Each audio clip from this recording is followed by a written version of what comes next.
Everyone, स्वागत आहे तुमचं माझ्या यूट्यूब चॅनलमध्ये। कसे आहात सगळे?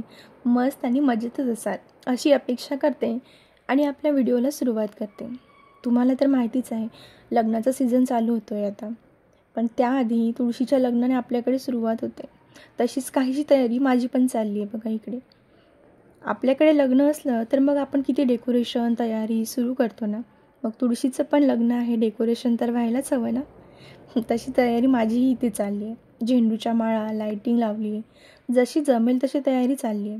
छान रांगोळी काढून घेतली आणि काही काम असलं म्हणजे आम्हाला हजेरी लावायचीच असते त्यात, म्हणून विवांशची इकडे कॅमेऱ्याकडे बघून हेल्प चालली आहे, इकडून तिकडे तिकडून इकडे।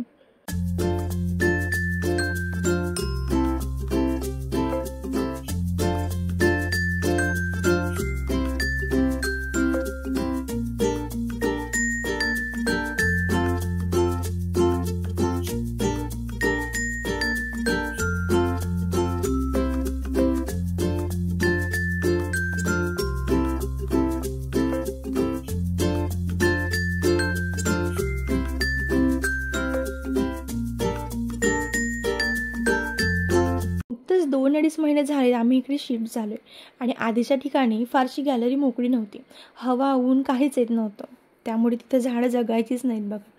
तेच डिस्कशन चाललं आहे आमचं बघा।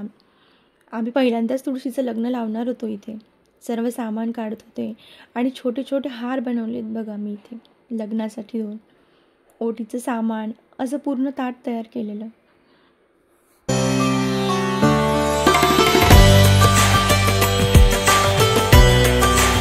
प्रमाणे तुळशीला सजवून पूजा आरती केली आणि मग आम्हाला अंतरपाट पकडायची बघा ती केवढी घाई झाली।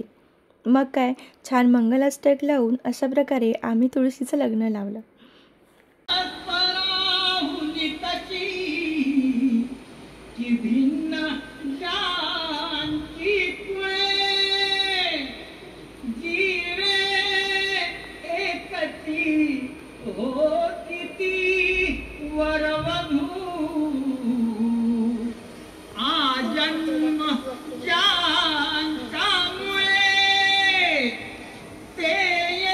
लग्न झाल्यावर बँड बाजा तर हवाच ना।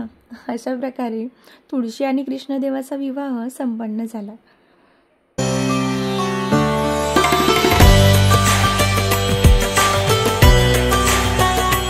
दुसऱ्या दिवशी बघा, जसं मी तुम्हाला सांगितलं, आम्ही इकडे नुकतंच शिफ्ट झालो। गॅलरी तर खूप छान आहे मोठी, पण वरतून ओपन असल्यामुळे ती पावसाळ्यामध्ये आम्हाला वापरतीच आली नाही। पाऊस पडला की वरचा सर्व कचरा गॅलरीमध्ये यायचा आणि जी झाडं मी लावली आहे बघा, ती पण जास्त पावसाने खराब झाली। एवढ्या दिवसानंतर आज काय तो मुहूर्त निघाला, त्यामुळे शेड टाकायचं काम इकडे चालू केलं आहे बघा। दुपारपर्यंत त्यांनी शेड टाकून दिलं आणि आम्ही इथे बघा एक रॉड टाकून घेतला आहे छान कुंड्या लटकवण्यासाठी। लावल्यानंतरचा व्हिडिओ मी तुमच्यासोबत शेअर करेलच। मला झाडं लावायला खूप आवडतात आणि त्याला डेकोरेट करायला, ऑर्गनाईज करायला पण, आणि आता मला ते करायला मिळणार म्हणून मला खूप आनंद होत आहे। चला तर मग माझ्या या बाल्कनीसोबत मी माझा व्हिडिओ इथेच संपवते। तोपर्यंत काळजी घ्या, भेटूया एका नवीन व्हिडिओमध्ये। बाय।